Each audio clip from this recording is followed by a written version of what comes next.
Japan was a growing threat in the Pacific, and America was the only country that was able to stop Japan's imperial expansion.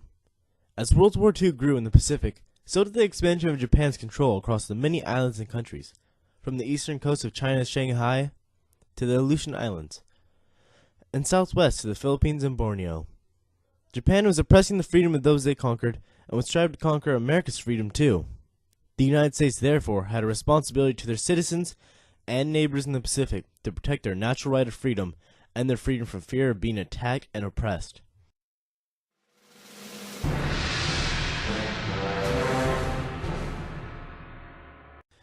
Leading up to Pearl Harbor, Japan began its imperial expansion to Manchuria in 1931, to China throughout the 1930s, and to French Indochina in 1940. Yesterday, December 7th, 1941, a date which will live in infamy. On December 7th, 1941, Japan made their first move towards the United States, an unprovoked attack on Pearl Harbor, ending hundreds of American lives and forcing America into the Pacific theater.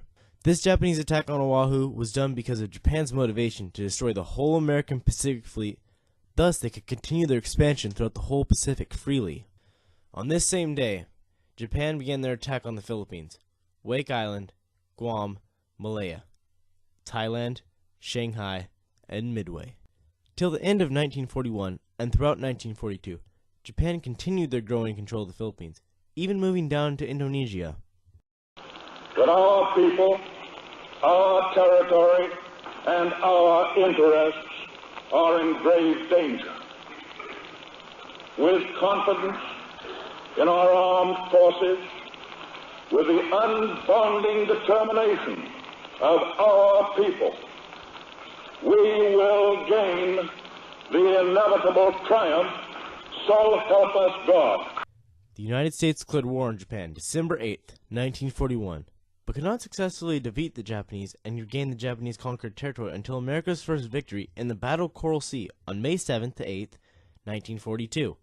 From this point on, in the second half of 1942, the United States began to regain the Pacific. In 1945, Luzon, Bataan, the final liberation of the Philippines, and the atomic bombs dropped on Hiroshima and Nagasaki led to the end of the war between Japan and the United States. The Americans had the responsibility of protecting the rights of all Pacific countries during World War II. The Japanese infringed on the rights of the Pacific in 2 days, enslaving the Philippines and attacking the Americans. When the Japanese attacked Pearl Harbor, we gained the liberty to defend ourselves and declare war on the Japanese. Well, the reaction of the Japanese attack was one of treachery, and the Americans would stop at nothing to actually defend this country and to get back at Japan for what they have done. See. In the future days, which we seek to make secure, we look forward to a world founded upon 4 essential human freedoms. Japan had taken the liberties of speech, religion, economy, and freedom. They imprisoned the Filipino soldiers and the American soldiers that came in to liberate the prisoners in POW camps, showing the rest of the world the true ferocity and imperialism of Japan.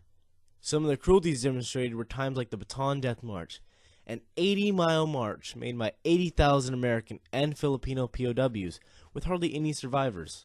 When all other countries were too weak because of fighting in Europe, America decided to almost single-handedly take on the burden of dealing with Japan after Pearl Harbor. These actions made the Americans very proud of their nation, and it rallied many countries and civilians against the growing Japanese threat. America rallied its troops, from the smallest child to the oldest, to try and stop the threat, doing every possible action from gathering metal to building bombs. The American people were scared, which led to the rallying of the civilians, even leading to General Order 9066, which Roosevelt ordered to keep Japanese civilians and possible spies in check until the war was over. This led to more resentment from the Japanese, increasing their fervor, provoking attacks with suicide bombers, and never surrendering troops. We were all scared because we felt that they were going to invade this country, because they were running rampant all over the South Pacific, So everybody was running scared, and we had blackouts here. After the United States beginning an attack, Japan faced a new series of losses in the Philippines and in other American colonies, such as the Aleutian Islands, which led to the reclamation of the Philippines and allowed for a push into real Japanese territory. Japan was pushed to the defensive on the 15th of June, 1944, when the first homeland attacks on the Japanese began.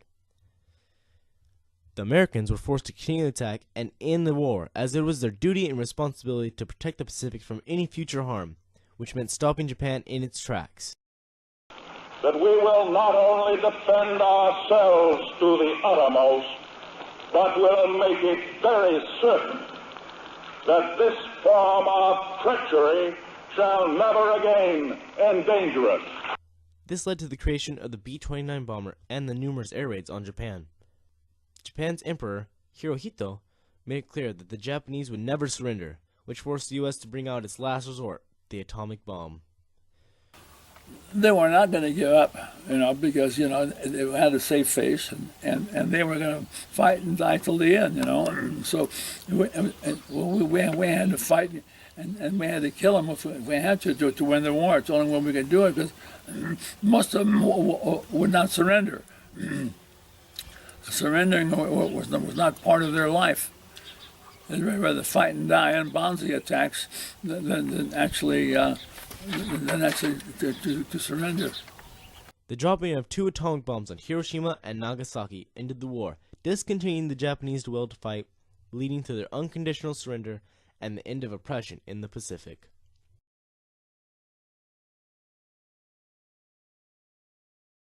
This event is historically significant because if the U.S. did not stop the Japanese, many people would have been oppressed. We were protecting our own liberties, along with others who needed our help, and we were preserving freedom. If the Japanese succeeded, we would not have the same rights and freedoms as we do today. The Japanese were invading these ideals of society, and it was the U.S.'s responsibility to stop them.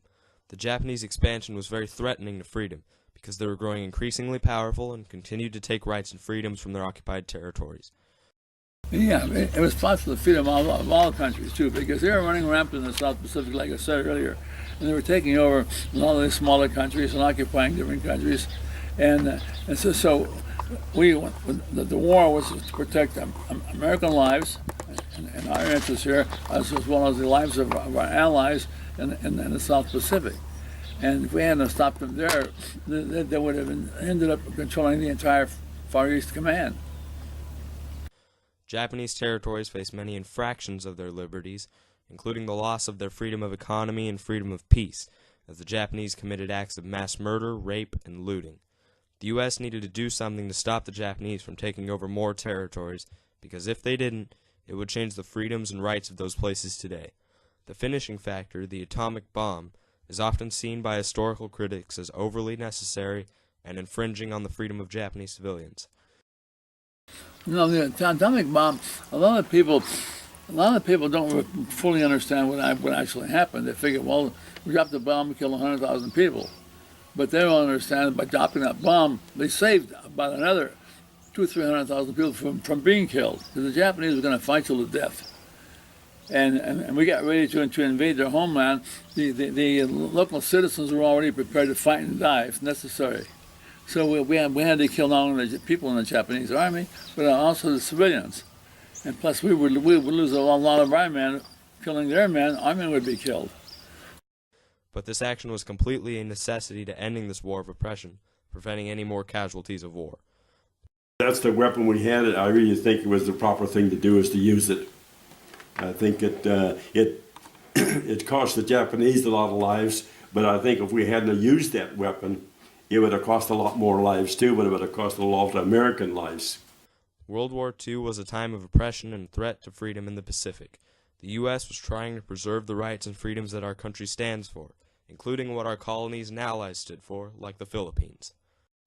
Japan's expansion in World War II was an imperialistic threat to the liberty of those territories conquered in the Pacific, and even the freedom from fear in the United States. America was truly the only force capable of directly opposing the Japanese military. Thus, the USA's only option was to take up the responsibility of defending the natural right of freedom in their homeland, along with the prerogatives of the people oppressed in the Pacific.